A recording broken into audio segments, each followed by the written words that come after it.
Révélation sacrée. Qui étaient les Samaritains et comment leur rédemption divine étonne? Dans la 3e année de Joachim, la tension entre Juifs et Samaritains s'anime dans les sables brûlants de la Palestine ancienne. À Sychar, près du puits de Jacob, une femme samaritaine, nommée Myriam, émerge des ombres du rejet. Du haut de ses 30 ans, son regard s'éteint sous le poids d'une vie marquée par le mépris. Les murmures l'ont suivie comme une ombre. Quand elle passe, des porteurs de sceaux chuchotent et des enfants montrent du doigt. Myriam, rejetée par sa communauté en raison de ses choix, sait qu'elle n'appartient plus à ce monde. Elle est devenue une paria, un témoignage vivant des préjugés raciaux et sociaux. Le soleil brille à son zénith alors qu'elle se dirige vers le puits, cette oasis accueillant au cœur du paysage rude, un lieu où la poussière se mêle à la promesse de la vie. Le parfum des figuiers à proximité embaume l'air chaud, érodant la tristesse de sa solitude. Elle remplit son seau, la céramique grésillant contre le métal. Dans ce silence pesant, le bruissement lointain de la ville rappelle la vie qui continue sans elle. Tout à coup, un homme s'approche. C'est Jésus, ce juif dont on parle tant. Maraudeur ou prophète, nul ne sait vraiment, mais ses yeux, pleins de compassion, scrutent Myriam avec une tendresse révélatrice. « Donne-moi à boire », lui demande-t-il, brisant les codes de leur monde divisé. Le simple fait d'un homme juif demandant à une Samaritaine d'abreuver sa soif est une résolution audacieuse et, pour elle, inexplicable. « Comment se fait-il que tu me demandes cela ?» répond-elle, assaillie par l'incompréhension. Mais tout dans son regard lui dit que sa réponse n'est pas nécessaire. Il la voit pour ce qu'elle est vraiment. Au fil de leur conversation, ils parlent d'une eau vive, une soif qui ne s'éteindra jamais. Myriam, méfiante au départ, commence à craindre d'ouvrir son cœur. « Tu n'as pas de seau ?» dit-elle, rétorquant à sa révélation. Mais Jésus ne fait que sourire, sa douceur suggère d'autres niveaux de compréhension. Il lui révèle des vérités sur sa vie, ses 5 maris, son choix de vivre à l'écart. Plutôt que de l'accuser, il offre son amour inconditionnel. Un éclair d'espoir, cette lumière qui scintille dans son cœur, une promesse de renouveau. Jésus est le Messie, et soudain, les chaînes de son passé commencent à se défaire. Elle sait que sa réputation n'est plus un obstacle à l'amour. Ce moment de révélation, comme une libération, lui offre une nouvelle identité. Elle, la femme aliénée, s'élève dans la dignité. Une fois transformée, le cœur plein d'un message d'espoir, Myriam retourne vers son peuple. « Venez voir un homme qui m'a dit tout ce que j'ai fait », proclame-t-elle avec une ardente conviction. Elle devient l'une des premières évangélistes parmi les Samaritains, défiant les limites de son ancienne vie. Que signifie cette rencontre pour le peuple de Dieu? Alors que de plus en plus de Samaritains croient grâce à son témoignage, une question plane. Qui pourrait être exclu de l'amour et de la grâce divin? Dans cette rencontre au puits, Jésus ouvre les portes de son royaume à ceux qui sont souvent considérés comme indignes. L'histoire ne fait que commencer, chaque transformation résonnant à travers les âges. Un mystère vivant de la rédemption que Dieu étend même vers les endroits les plus improbables. À l'aube un nouveau jour, Myriam, revigorée par sa rencontre divine, arpentait les ruelles de Sychar avec une ardeur renouvelée. Les portes de son âme, autrefois closes par la honte et la désolation, s'étaient ouvertes à une lumière éclatante. En elle, une promesse vivante s'était allumée, et son cœur, saturé d'amour, se met au service du Père. Alors qu'elle approchait de la place centrale, ses anciennes sœurs, témoins de sa transformation, la fixaient avec surprise. « Voici la femme qui mendiait autrefois », murmurait l'une d'elles, sa voix emplie de curiosité aiguë. « Mais elle est différente aujourd'hui », ajouta une autre, émerveillée par son aura de vérité. Myriam s'avança, s'appuyant sur la force qui émanait d'elle. « Ne regardez pas mon passé », s'exclama-t-elle. « Venez voir celui qui m'a révélé dans la lumière de l'amour. Il a vu mes souffrances et m'a offert l'eau vive. Il m'a dit que quiconque boit de cette eau n'aura plus jamais soif. » Les murmures de la foule créèrent une onde d'excitation. Les mots de Myriam, nourris par l'esprit, résonnaient dans leur cœur. Une femme nommée Sarah s'approcha. « Mais qui est cet homme dont tu parles? Est-ce un vrai prophète ou un fou parmi les fous ?»« Il est le Messie, je vous le dis, » répondit-elle, sa voix s'élevant avec une conviction qui chassait les doutes. « Il vous offrira à tous la vie éternelle. Ne restez pas dans l'incertitude. Venez !» Les Samaritains, étonnés, décidèrent de suivre Myriam vers le puits. En s'approchant de Jésus, ils découvrirent un homme qui ne regardait pas leurs manquements, mais voyait leurs cœurs assoiffés. Les premiers visages s'illuminèrent alors qu'ils l'entouraient, curieux, la foi en germe dans leurs âmes. Jésus, les accueillant avec des bras ouverts, partagea avec eux les vérités du royaume de Dieu. Il parla d'amour, de grâce et de réconciliation. « Vous m'appelez juif, mais mes enfants sont de toutes les nations, dit-il. Celui qui boit de cette eau vivante a la promesse de ne jamais perdre son chemin, car mon Père désire que chacun de vous s'approche de lui. » Leur cœur, autrefois scellé par la méfiance, commence à se dévêtir de leurs doutes. Les gloires du royaume se révélaient devant eux comme une étoile du matin, illuminant leur nouvelle réalité. Alors que des larmes coulaient sur les joues de certains, d'autres s'écriaient de joie, reconnaissant enfin la vérité que le Messie leur offrait. Tandis que la foule se rassemblait, un mur invisible s'écroulait. Les Samaritains, autrefois bloqués entre la foi et les traditions, se voyaient unis au sein d'un même esprit.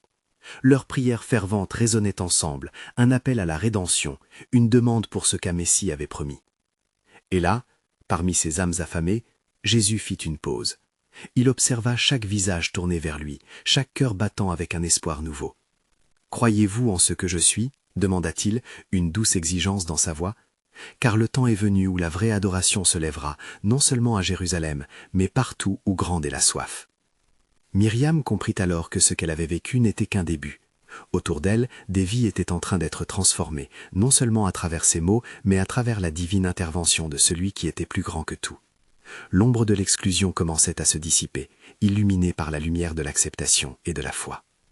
Et tandis qu'ils prenaient conscience de leur nouvel héritage, une question sacrée s'insinua dans leur cœur. Qui pourrait être séparé de l'amour de Dieu? Elle résonnait, forte comme un écho, comme un murmure de la promesse de Dieu, se déroulant comme un vaste plan de rédemption. « Et je vous dis, répondit Jésus, le chemin de l'amour est ouvert à tous ceux qui croient. Réjouissez-vous, car le royaume est vôtre. » Et à cet instant de révélation, l'espérance jaillit comme une source vive, enracinée dans la profondeur de la promesse divine. Car ce que vous ne savez pas encore, c'est que Dieu a prévu de rassembler son peuple de partout, comme un berger unissant ses brebis éparpillées. Alors que le soleil s'élevait dans le ciel azuré, sa lumière éclatante illuminait l'assemblée qui s'était rassemblée autour de Jésus. La foule, attirée par la voix de la vérité, était maintenant devenue un océan d'âmes, chaque cœur battant à l'unisson dans l'attente d'une révélation profonde. Dans l'air flottait un murmure de foi, une ambiance pétrie d'espérance, le genre d'atmosphère qui précède les plus grands miracles. Myriam, éblouie par la magnificence de ce moment, ne pouvait s'empêcher de contempler les visages qui l'entouraient. Elle reconnaissait dans chacun d'eux les échos de son propre passé, ce temps où la honte et le désespoir avaient façonné son existence. Il était alors irrésistible de comprendre que cette réunion marquait le début d'un nouveau chapitre pour beaucoup. Jésus, désormais perçu non seulement comme un prophète mais comme le Messie, avait ouvert les cœurs à une promesse de grâce. « Que devons-nous faire pour être sauvés ?» Une voix s'éleva dans le silence réverbérant. C'était Josué, un homme âgé, son visage marqué par les épreuves de la vie. Ses yeux, pleins de larmes, reflétaient la recherche d'un sens à la souffrance. Jésus répondit, empreint d'une autorité douce, « Croyez en moi, car je suis le chemin, la vérité et la vie. Quiconque vient à moi ne sera pas rejeté, s'il se détourne des ténèbres. » Les mots résonnèrent comme un chant d'espoir, une mélodie sacrée. Les larmes de joie coulaient maintenant librement parmi la foule. Des cœurs qui avaient depuis longtemps perdu leur direction commençaient à s'aligner avec le divin. L'histoire des Samaritains, souvent marquée par l'isolement et la méfiance, était désormais réécrite par la main de Dieu. Soudain, un bruit sourd attira l'attention de tous. Un groupe de pharisiens, alertés par la rumeur d'une nouvelle secte, s'approcha, la colère et le mépris dessinés sur leurs visages. Ils étaient des gardiens de la loi, défiant l'idée que la grâce pouvait s'étendre même ici, dans ce pays que tant négligeait. « Qui est cet homme qui se permet d'associer avec des pécheurs ?» L'un d'eux vociféra, lançant des accusations. « Il ne respecte pas notre loi. Comment peut-il prétendre apporter le salut aux impurs ?» Mais Jésus, imperturbable, observa chaque visage avec une miséricorde infinie. « Il n'est pas ceux qui se portent bien qui ont besoin de médecins, mais ceux qui sont malades, » déclara-t-il, ses yeux scrutant le cœur de chacun. « Je suis venu chercher et sauver ce qui était perdu. » Myriam, touchée par les paroles de Jésus, s'écria. « Vous ne comprenez pas, cet homme m'a vu dans ma honte et m'a relevé. Il a brisé les chaînes de mon passé. Il offre une espérance que vous, de votre arrogance, ne pouvez voir. » Son témoignage résonna comme une éloquente proclamation, révélant la transformation qui avait eu lieu. Les pharisiens, pris au dépourvu par l'audace de cette ancienne marginalisée, commencèrent à murmurer entre eux. Ils ne pouvaient nier que l'autorité de Jésus inspirait la foi là où leur loi ne faisait que paralyser. Tandis que l'atmosphère s'épaississait d'émotions variées, Jésus leva la main et leva les yeux vers le ciel. Ce n'est pas la loi qui sauve, mais la foi qui touche le cœur. Il s'adressa alors aux Samaritains. « Vous n'êtes plus des étrangers. Vous êtes mes frères. Mon Père vous appelle chacun par votre nom. Le royaume est à vous, car le temps du rassemblement a sonné. » À cet instant, une douce brise parcourut le cœur de la foule, une promesse de rédemption pulsant à travers l'esprit de ceux qui l'acceptaient. Les cœurs étaient transformés, une merveilleuse communion naissait dans le sanctuaire de leur foi renouvelée. Ils surent, à ce moment-là, qu'ils étaient des pièces d'un plus grand plan divin. Le prophète Ésaïe avait annoncé que toutes les nations viendraient à la lumière de son peuple. Et chacun sentait dans son âme que l'heure de ce rassemblement était arrivée. Et alors que le soleil mettait à jour le chemin du jour, une nouvelle vérité émergea dans leur esprit, solidifiant leur promesse. Car, écrivez-le, mon peuple ne sera jamais abandonné. Cette révélation demeurait dans l'air, murmurant les mystères d'une promesse éternelle. Je ferai d'eux un peuple, et ils seront mon peuple, dit le Seigneur. La foule murmurait encore les paroles de Jésus, des cœurs profondément touchés. Les yeux se tournaient désormais vers lui avec un mélange d'admiration et de curiosité. Les pharisiens, malgré leur méfiance, commençaient à réaliser que cette rencontre revêtait une importance divine, mais leur orgueil leur interdisait d'accepter cette nouvelle réalité. La tension palpable était telle qu'on aurait pu entendre battre les cœurs angoissés, comme un tambour d'alarme. Un silence lourd s'abattit sur l'assemblée, lorsque Jésus, au sommet de sa voix, s'adressa de nouveau à la foule. Ces mots empreints de sagesse étaient comme des flèches de vérité, transperçant les ténèbres d'incertitude. En vérité, je vous dis que la lumière a commencé à briller dans les ténèbres, et que seuls ceux qui cherchent avec un cœur sincère la trouveront.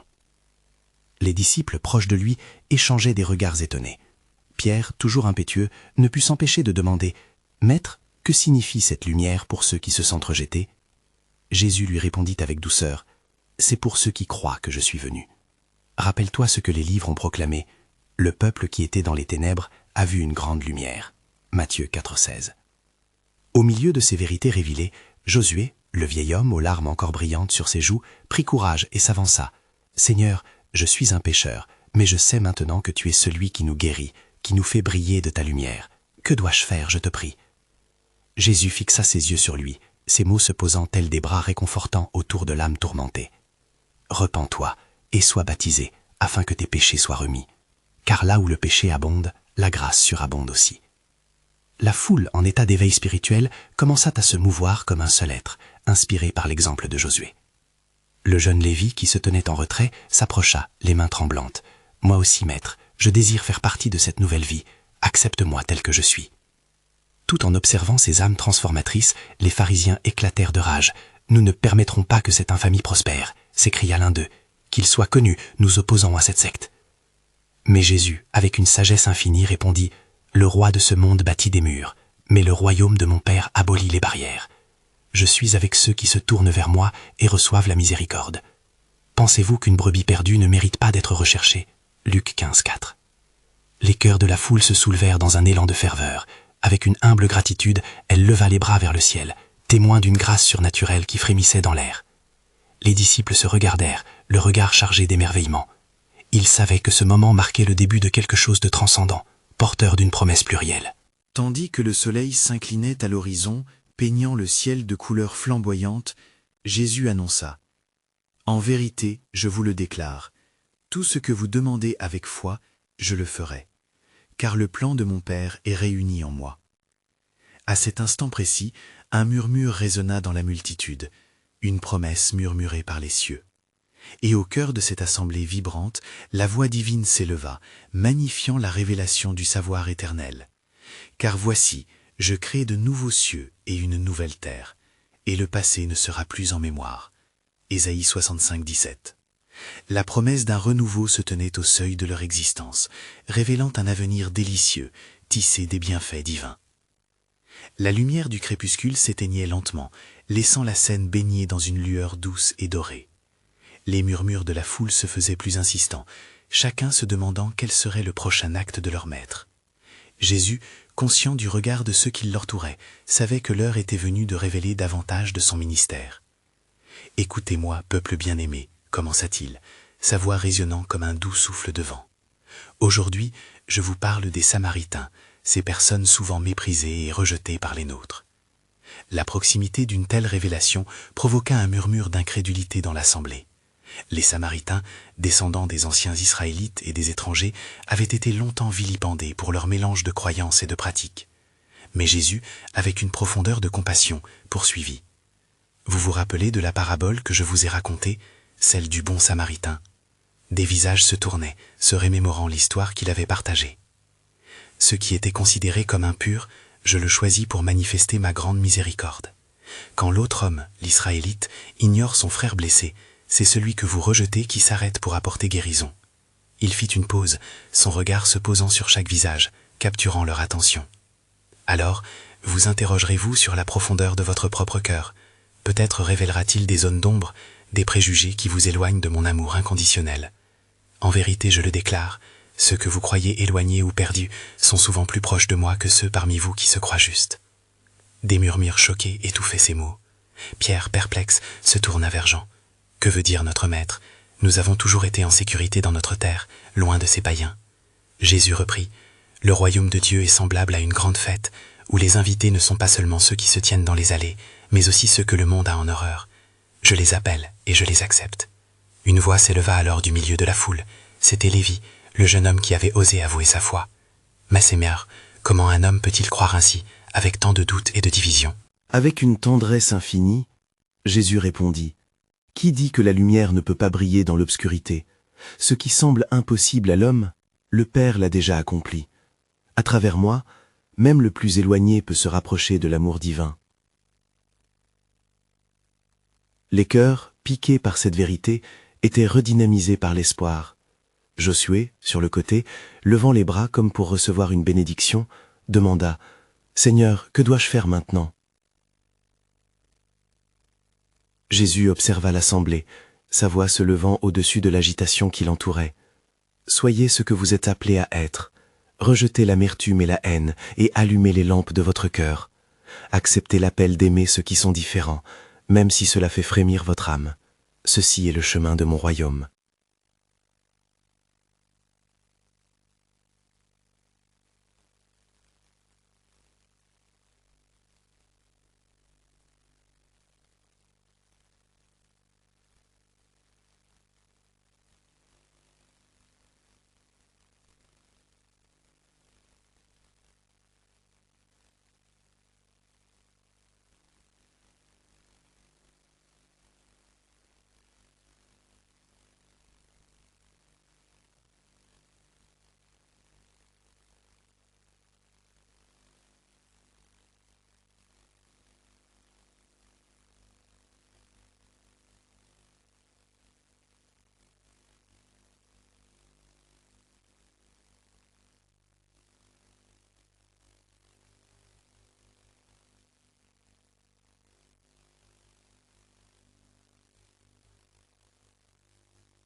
Ah, Pierre, répondit Jésus, un sourire empreint de sagesse éclatant.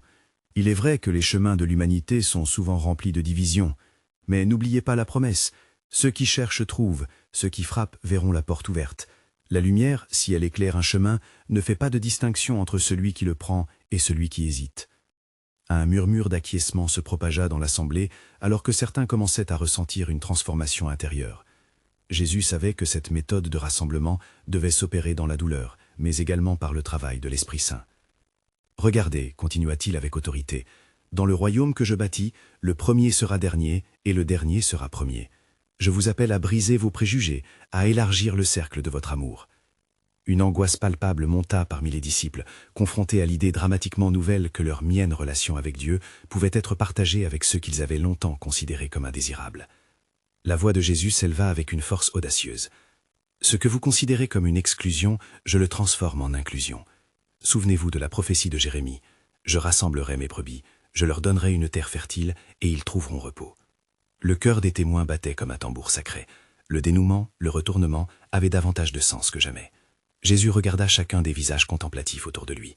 « En vérité, beaucoup parmi vous que les hommes ignorent seront les premiers à entrer dans le royaume de mon Père. Sachez que ma pensée n'est pas comme la vôtre, et ma grâce inondera les cœurs qui s'ouvrent à moi. » Alors qu'il terminait, la foule, maintenant captivée par cette vision nouvelle, murmurait avec ferveur, chacun cherchant à comprendre et à embrasser cette vérité réconfortante. Et dans le silence qui suivit, une promesse divine planait dans l'air comme un souffle sacré, un engagement éternel. « Je suis la porte, et quiconque entre par moi sera sauvé. Je ferai briller ma lumière où les ténèbres semblent les plus épaisses. » Dans ce moment, la révélation continuait de s'approfondir, un appel céleste vibrant à l'unité et à la rédemption, tout résonnant avec. Mais au milieu de ces annonces se cache encore un mystère. Comment l'ombre de la croix illuminera encore ceux qui errent dans l'obscurité? Les étoiles brillaient haut dans le firmament, comme des témoins silencieux de la révélation qui se préparait à se déployer sur la terre. La foule, toujours captivée par les paroles de Jésus, s'était lentement apaisée. Un souffle sacré flottait dans l'air, impassible et puissant, précédant une symphonie de vérité à propos de ceux qui étaient souvent méprisés, mais qui étaient pourtant au cœur du plan divin. « Écoutez, déclara Jésus, l'autorité résonnant dans sa voix comme le tonnerre lointain. On raconte souvent que le bon samaritain est un gage de bonté dans un monde indifférent. Mais sachez que ce n'est pas seulement l'amour humanitaire que je viens exalter. C'est un appel à la repentance et à la rédemption des cœurs blessés et rebutés. Les visages de la foule reflétaient une palette d'émotions confuses. Certains se sentaient offusqués, tandis que d'autres commençaient à entrevoir une lueur d'espoir. Lévi, toujours en quête de compréhension, osa demander à nouveau « Mais Seigneur, pourquoi ce choix appartient-il aux Samaritains? Pourquoi leur montrer une grâce si inconditionnelle alors qu'ils sont écartés de notre société ?» À cette question, Jésus sourit avec compassion. « Penchez-vous sur l'histoire de cette femme au puits de Jacob, dit-il en désignant une direction lointaine avec sa main. Elle n'était pas seulement une Samaritaine, mais aussi une pécheresse aux multiples fardeaux. Et pourtant, c'est à elle que je me suis révélé comme la source vive d'eau qui étancheront sa soif. » Les murmures s'intensifièrent alors qu'un homme faible, dans un coin de la foule, leva les yeux. Sa voix tremblotante rompit le silence. « Et qu'est-ce qui garantit que nous, les Juifs, ne serons pas négligés dans ce royaume que tu annonces, Seigneur ?» Jésus, regardant l'homme avec une intensité qui transperçait l'âme, répondit « N'allez-vous pas oublier les promesses de l'Éternel ? Ne savez-vous pas que Dieu est fidèle à sa parole ? Comme il est écrit dans Ésaïe, « Je donnerai aussi des nations pour toi et des royaumes pour ta vie. » Ainsi, je ne viens pas pour abolir, mais pour accomplir. Ces paroles résonnèrent profondément dans les cœurs, et un frisson parcourut l'assemblée. Jésus continuait, forgeant sa déclaration avec une spécificité divine. « Comprenez ceci, ma grâce chasse les ténèbres. Les Samaritains, tout comme chacun d'entre vous, sont appelés à franchir les frontières de votre méfiance. En eux réside un potentiel inexploré, un reflet de la miséricorde que je suis venu révéler. Maintenant, le souffle de son esprit se manifesta dans une mouvance de respect et d'attente. L'air était chargé de la tension d'une révélation infinie qui menaçait d'éclairer chaque recoin de leur existence. Jésus, levant les bras, proclama avec puissance « Prêtez attention, chaque âme est précieuse aux yeux de mon Père. Les derniers qui apparaissent comme faibles seront fortifiés par son amour. Je ferai remonter leurs cris vers les cieux, et je les rejoindrai dans la jubilation. » La lumière s'intensifia autour de lui, et les disciples, émus et perplexes, devaient encore naviguer à travers leurs doutes. Le mystère de la croix, la douleur et la gloire se rapprochaient inexorablement. Comment les souffrances d'un homme pourraient-elles amener la rédemption aux âmes égarées? La dernière phrase de Jésus s'éleva au-dessus de la multitude, résonnant comme un écho céleste. N'oubliez pas, mes chers amis, que le chemin de la rédemption commence dans le cœur de ceux que le monde méprise, car je suis venu chercher et sauver ce qui était perdu. Ainsi, alors que les étoiles observaient avec fascination, la promesse divine suspendue dans cette vérité résonnait encore. À travers la croix, je rassemblerai tous ceux que vous avez écartés. En vérité, un mystère plus grand s'annonce, comment chaque larme sera changée en joie par la grâce qui surpasse nos raisonnements humains. La foule, déjà en émoi, palpita d'une anticipation collective, ses murmures formant une mélodie frémissante. Jésus, sa stature éminente dans l'aura lumineuse, observait avec une attention bienveillante chacun des visages devant lui. Les questions tourbillonnaient dans leur cœur comme des feuilles emportées au gré des vents. Qui étaient vraiment ces hommes et femmes que la société méprisait, mais qui semblaient au centre des desseins divins? « Regardez autour de vous, déclara Jésus d'une voix chargée d'autorité. Ne voyez-vous pas que les derniers d'entre vous sont les premières pierres du royaume de Dieu? Voyez ces Samaritains, regardez ces pécheurs, car en eux se cache le reflet de ma grâce. » Ces mots résonnaient comme des doux accords de musique céleste, et quelque chose se mit à vibrer dans l'âme de divers auditeurs. Un homme, un pharisien du nom de Simon, ne tarda pas à se lever. Sa voix, empreinte d'une certitude religieuse, brisa le silence. « Maître, comment peux-tu donner à ceux qui nous sont étrangers une place dans le royaume que tu proclames? Ne savons-nous pas que la loi nous préserve d'eux ?» Jésus vieillissait ses traits de sagesse et répondit avec un regard perçant. « Simon, il est écrit dans la loi, tu aimeras ton prochain comme toi-même. N'est-ce pas aussi une démonstration de notre proximité à la miséricorde? En vérité, je vous dis que ceux que vous rejetez seront ceux qui ouvriront les portes du royaume. » Alors que ces paroles coulaient, la lumière du ciel sembla se pencher, touchant les visages des demandeurs, et leur cœur commençait à se dilater comme des écorces d'une graine poussant vers le ciel. Les doutes de certains furent subjugués par l'éclat de cette révélation. La conversation poursuivait son cours, une élévation spirituelle se matérialisait. Une femme, parmi la foule, se leva et s'adressa à Jésus. Son regard était empreint de désespoir, évoluant vers une nouvelle clarté. « Seigneur, les Samaritains ne connaissent que la confrontation et la rancœur. Comment pourrais-tu faire d'eux des témoins de ta bonté ?» Avec un sourire, Jésus répondit « Réveillez-vous. N'est-ce pas dans la souffrance que se forge l'âme? Leurs luttes et douleurs sont un terreau fertile pour la rédemption. » Je suis venu pour guérir les cœurs brisés, et ce sont eux qui seront chanter le plus fort ma louange pour avoir goûté à la profondeur de la miséricorde. À ces mots, une onde de lumière leur envahit, révélant le cœur de la volonté divine, transformer ce qui est rejeté en ce qui est saint. Une douce brise parcourut l'assemblée. Jésus continua. « Sachez que le royaume de Dieu est comme un festin, et ceux que vous avez exclus seront invités en premier. Ainsi, je relèverai et restaurerai tous ceux qui sont perdus, comme l'enfant prodigue, tant l'amour du Père est immense. » Soudain, l'air vibra d'une intensité sacrée, et une paix inattendue se posa sur la foule. Ils savaient désormais que leur cœur pouvait être des lieux de rencontre pour la grâce divine. Les étoiles semblaient scintiller avec une plus vive clarté, témoin de ces promesses de rédemption. Alors que la lumière s'évanouissait lentement à l'horizon, Jésus prononça une dernière déclaration, enveloppant le moment d'une auréole de mystère. « Rappelez-vous toujours, car là où se trouve l'incompréhension, ma lumière demeure. Car c'est dans la faiblesse que vous découvrirez la force de Dieu. » Dans cette révélation, un nouvel appel se levait. Celui qui est rejeté sera celui qui sera exalté. Un plan divin se dessine, un mystère sacré à découvrir. Comment les pécheurs seront-ils le miroir de la grâce, et par eux la promesse d'une grande rédemption dévoilée? La foule, ayant intégré les paroles vibrantes de Jésus, demeura silencieuse, le cœur empli d'un mélange d'étonnement et d'espoir. Pourtant, un murmure inquiet commença à circuler.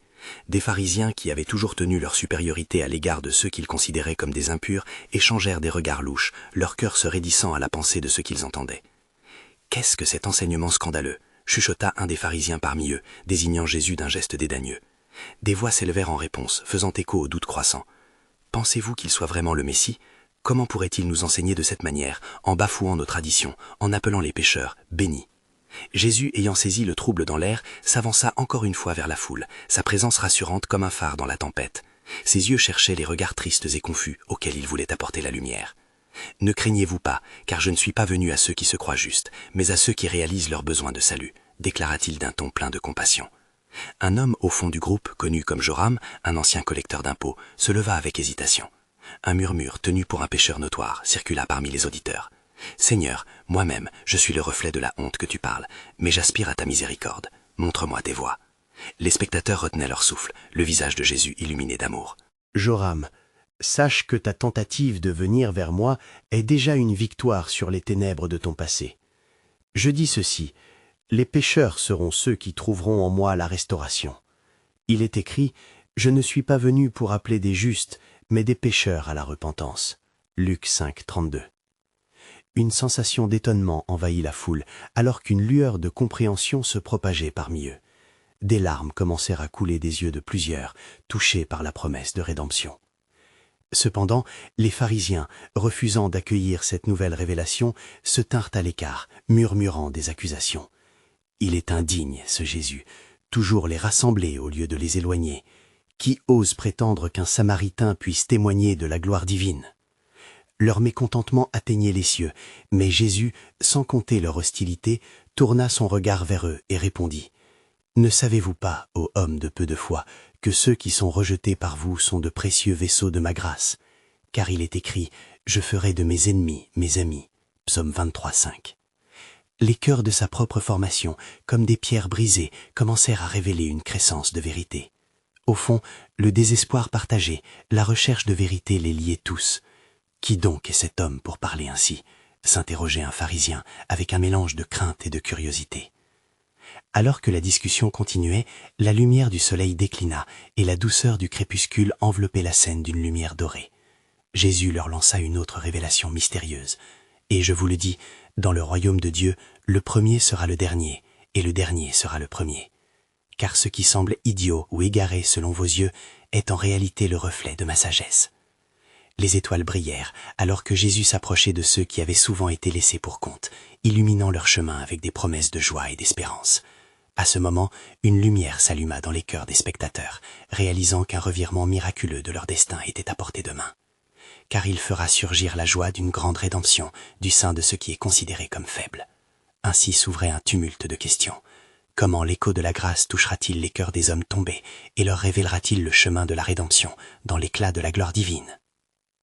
La nuit continuait de s'épaissir, et la lueur des étoiles éclairait le visage de Jésus, qui se tenait au milieu de cette assemblée diverse.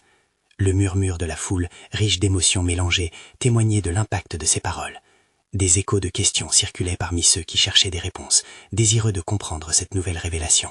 « Maître, » interrogeait un jeune homme, dont la voix tremblait d'angoisse, « que doit-on faire pour vraiment entrer dans ce royaume que tu prônes? À quel prix ?» Jésus, voyant l'angoisse dans ses yeux, répondit avec tendresse, « Voici, le royaume de Dieu est offert gratuitement à ceux qui croient. Vous devez abandonner vos préjugés et abrir vos cœurs à cet amour inconditionnel. Aimez votre prochain, même ceux que vous considérez comme vos ennemis, car c'est ainsi que vous complétez la loi du Père. » Les paroles de Jésus résonnèrent avec une nouvelle force, touchant les cœurs endurcis et éveillant des espoirs enfouis. Les Samaritains, d'ordinaire marginalisés, commençaient à ressentir un élan d'appartenance, une promesse d'acceptation. Les dissonances disparaissaient lentement et une mélodie d'espérance se tissait entre eux. « Seigneur, » s'écria Myriam, la femme samaritaine qui avait été transformée par son amour, « je sais maintenant que nous avons notre place parmi tes enfants. Nous avons soif d'apprendre et de grandir dans cette foi que tu dévoiles. Que devons-nous faire ensuite ?»« Vous avez déjà commencé en croyant ?» répondit Jésus avec un sourire réconfortant. « Partagez au lieu de garder pour vous. Parlez de cet amour que vous avez reçu, car il est source de vie. Allez au-delà des frontières de la méfiance et devenez des messagers de la gracieuse vérité. » Alors que les visages illuminés par un nouvel éclat se tournaient vers lui, un homme parmi les pharisiens, nommé Élias, s'avança avec une grande hésitation. Malgré son ardeur habituelle, il se sentait attiré par la lumière. « Je ne comprends pas, maître, pourquoi tant de miséricorde pour ceux que nous avons longtemps évités ?» demanda-t-il, sa voix se brisant sur les derniers mots. Jésus, observant le combat intérieur de cet homme, répondit avec amour. « Élias, sache que la grâce de Dieu n'a pas de limite. Elle est offerte à tous, même à ceux que le monde considère indignes. N'est-il pas juste que celui qui connaît la douleur de l'exclusion comprenne l'étendue de l'amour ?» Les poignants récits des Samaritains, qui avaient tant souffert du mépris, résonnèrent comme une symphonie de retrouvailles. Des larmes de bonheur coulaient sur les joues de ceux qui avaient enfin compris le don inestimable de la grâce. Alors que la nuit avançait, une étoile particulièrement brillante scintillait au-dessus d'eux, comme un signe du ciel. Le cœur de l'assemblée était uni dans une ferveur commune, unissant des âmes dispersées par le passé. Ils avaient été rassemblés pour un but supérieur, une mission divine s'annonçait. Et maintenant, annonça Jésus, il est temps pour vous de porter ce message d'amour et de réconciliation au monde. Vous serez mes témoins. De Jérusalem à toute la terre, l'Esprit vous guidera et vous remplira de pouvoir. Une onde d'excitation et d'anticipation traversa la foule. Les récits de rédemption prenaient forme dans leur cœur, et les promesses de Jésus devenaient leur héritage commun. « N'ayez pas peur, poursuivit-il, sa voix emplie d'autorité et de compassion, car je vous ai donné le pouvoir de surmonter les ténèbres. Vous serez la lumière pour ceux qui sont encore perdus, et vous porterez le flambeau d'espérance au-delà des frontières que le monde a tracées. » Alors que les mots résonnaient comme une promesse de transformation, une révélation s'inscrivait dans l'esprit des auditeurs. Chaque vie, chaque histoire était une note dans l'harmonie divine de la rédemption. Et dans ce moment transcendant, une dernière vérité scintilla dans l'atmosphère riche de mystère. Je vous le déclare, mes amis, tout ce que vous n'avez pas encore compris sur le plan souverain de Dieu va se révéler là où la grâce abonde et où l'amour rachète.